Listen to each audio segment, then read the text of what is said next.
Sikhism, one of the youngest religions of the world, was founded by Guru Nanak Ji. On today's auspicious occasion, let me take this time to tell a few things about Guru Nanak Ji, a saint as well as a social revolutionary, and a few more things about Sikhism. Around the Middle Ages, Bharat was bound in the shackles of corruption, superstition, and orthodoxy in the name of caste and creed. The new dawn of Bhakti movement arose.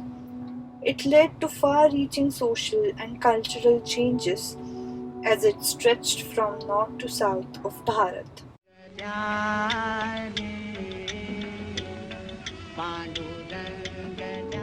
Spearheaded by saints like Tukaram, Namdev, Ramdas Swami, Kabir, Ravidas, and Guru Nanak. What was peculiar about these saints is that they travelled by foot from place to place, picked up the dialect of a common man, and appealed to them in his own local language. This made their impact more strong and long-lasting. In the month of April 1469, 3rd of Vaisakh, Guru Nanak was born in a Hindu Khatri family at Tarbandi Raibho. His family belonged to the Vedi Kshatriya section. His sister was called Nanki, the one who was born in maternal grandfather's home.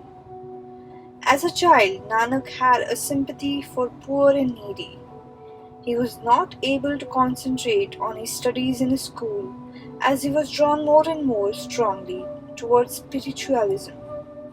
A story says that once Guru Nanak was grazing his cattle in a field and fell asleep under a tree, and a cobra spread his hood over Guru's head. That tree is one tree near Malji Sahib, and the field side is Kyara Sahib Gurudwara. Guru Nanak later moved to Sultanpur, where his sister Nanki and his brother-in-law Lala Jai Ram lived. Lala Jai Ram worked as a diwan for Daulat Khan Lodi. Guru married in 1488 in June to Sulakshmi, daughter of Mulchand. The place of that marriage is now Gurudwara Batala. In July 1494, a son was born named Sri Chand. Guru's mind was still strongly drawn towards spiritualism and helping the needy and poor. He did renounce the world, but not in a true sense. He renounced Maya, which is the sense of attachment and possession. His outfit was a mix of a round-shaped skull cap, as that of a Muslim fakir, and a chandan tirak on his forehead, like that of a Hindu sadhu, and a rosary round his neck.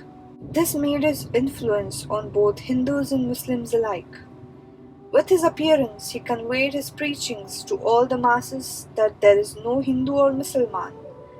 This did not mean that Hinduism and Islam did not exist, but that the hate, strife, and division based upon religion was false, an illusion, and an evil, and leads man only into sin. During Guru's time, he witnessed the atrocities by the Afghan rulers and their ways of invading Bharat. On the oppressive policies of the sultans, the Guru cried, "The kings are butchers and cruelty their knife. Sense of duty and responsibility has taken wings and fled."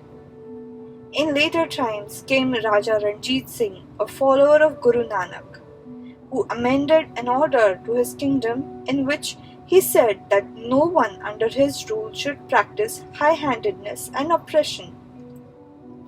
Even if His Highness himself should issue an inappropriate order, it should be clearly brought to the notice of His Highness so that it may be corrected. This was the only order of its kind in the history of the world issued by the king authorizing the subordinate officer of the state to withhold any order issued by the king himself. The Guru undertook a series of holy journeys called Udasis.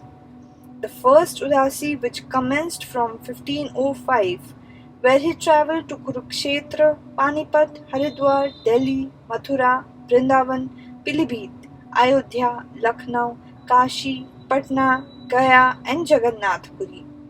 The second Udasi was made to the south of Bharat in 1506 to Shirsa, Bikaner, Ajmer, Pushkar, Ujjain, Bidar, Pongal, Madras, Ceylon, now Sri Lanka. While return journey took him to Rameshwaram, Dwarka, Sindh, and back to Lahore. Third Udasi in 1514 covered Mansarovar, Tibet across the Kailash Mountains, Jammu and Kashmir.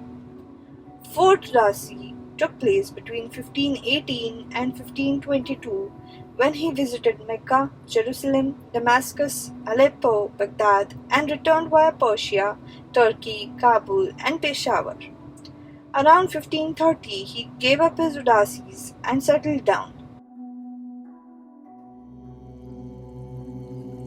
Guru added one or ek to the Om to state that there is only one God, asserting his teachings of monotheism.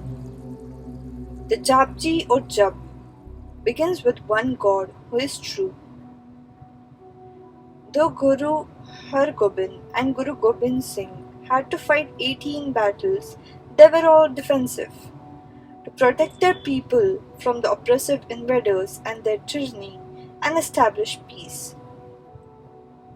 The Hindus and Muslims internally were subdivided into subcastes on which social injustices were common. Sikhism provided a common working middle class man to live by a religion which not only did not discriminate based on creed but also gave the liberty to go to the religious place and perform ceremonies as there was no priestly caste. This not only made the bond stronger but also created a new identity for people. On this idea was based the Sangat or congregations and the Pankat or dining together. The symbol Khanda represents the double-edged sword is a metaphor of divine knowledge, its sharp edges cleaving truth from falsehood. Kirpan of Piri sword symbolizes the conceit of Piri, spiritual authority, introduced by Guru Hargobind Sahib, indicates the emphasis that a Sikh must place on spiritual aspirations. Kirpan of Miri, which is the temporal authority introduced by Guru Hargobind Sahib, indicates the emphasis that a Sikh must place on obligation to society. Chakkar, being a circle without a beginning or an end, symbolizes the perfection of God who is eternal.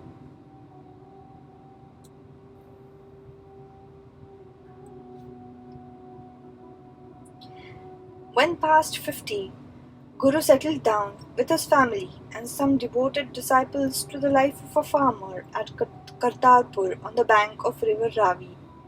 Till the end, he influenced the souls of people with his teachings, and in an ideal society, principles of social justice and morality should prevail. He chose Angad by offering a dastar and Guru Granth Sahib in honor. Guru Angad was a common working man and as his successor over his son, thus strengthening people's faith in the religion which stood for all. Today, in 2022, Sikh numbers about 25 to 30 million worldwide, of whom 22 to 28 million live in India, which thus represents about 90% of the total Sikh population.